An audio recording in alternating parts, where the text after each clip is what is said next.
Alright, let's try this next video.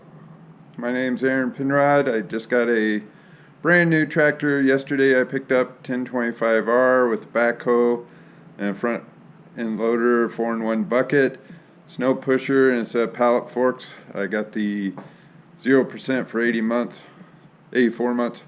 So I'm pretty happy with that. So the first video I showed you where I had everything stored. I have some photos of when I hauled it home.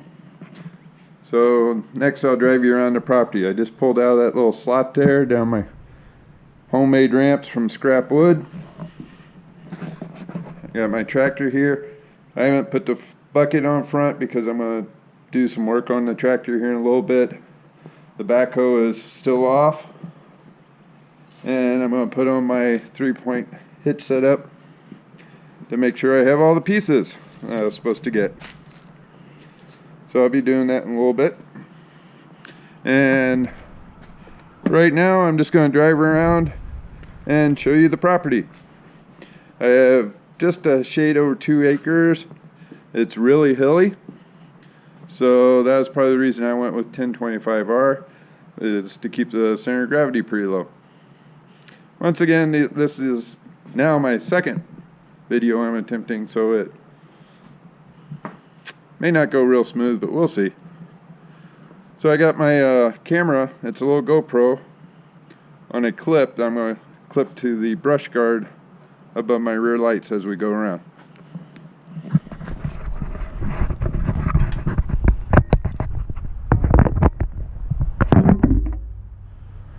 We'll see how that works out.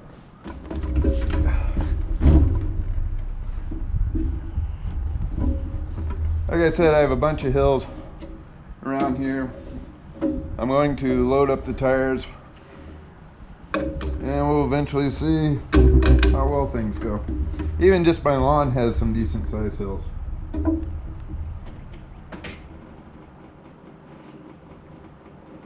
My first video, you would notice the ropes was down. That was to get underneath the ladder in front of me. As soon as I pulled it out past that point, I put the ropes up.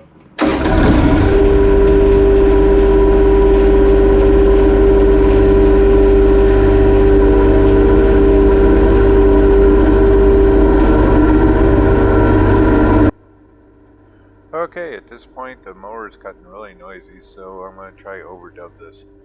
So I'm pulling out in front. This is my front yard here. I've got a little circle drive. A couple of my vehicles sitting there.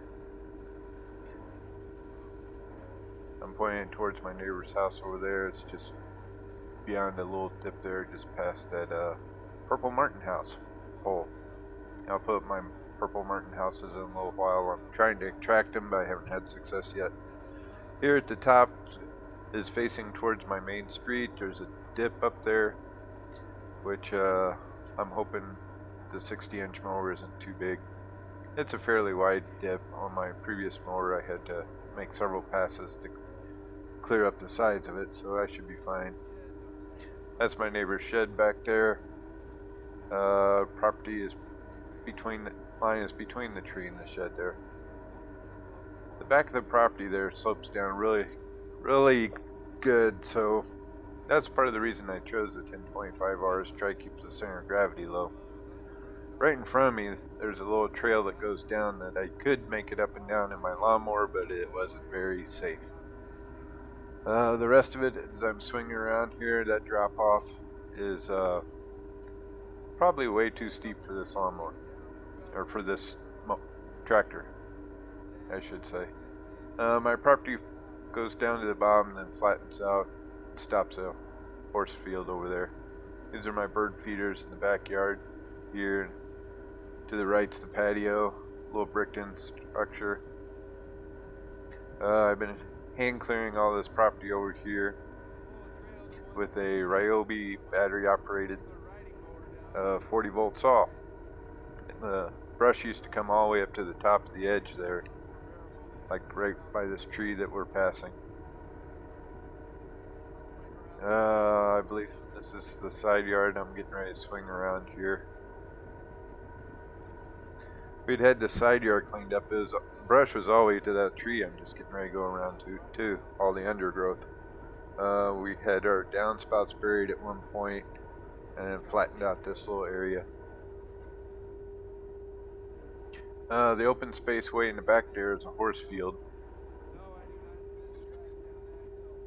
And I think at this point I was pointing towards the trail I used to come up and down with the lawnmower. It's one of those things you had, it's an old Toro. You had to go straight up the hill, full throttle, or you weren't going to make it. And if you didn't make it, backing back down was a pain because there's a drop off to the one side from a gully.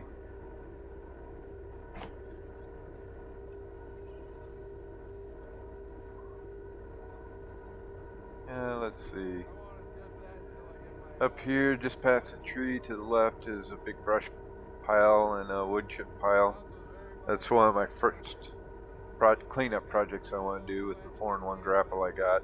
I want to take that all and either burn it or rent a large chipper and mulch it all. That little bare spot there that's been cleared out is where I parked my dump trailer. It's coming up right there. I think I just pointed to it. I definitely have to practice with the camera.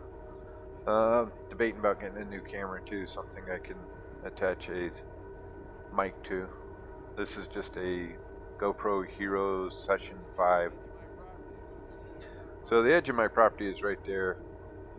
I got just a little over 2 acres. It kind of angles right up to the edge of my driveway up there. I believe I'm headed up to the top to show you the little swell that controls the water over to the top. In this neighborhood, everybody's got at least 2 acres. I've removed most of my guide markers are there. You can kind of see the swell because last weekend I went and got the tractor using my dump trailer there. Dump trailer is a little overkill. It's a 14.4. It is the only way I could get the size deck I want, which is a 8x16 deck over.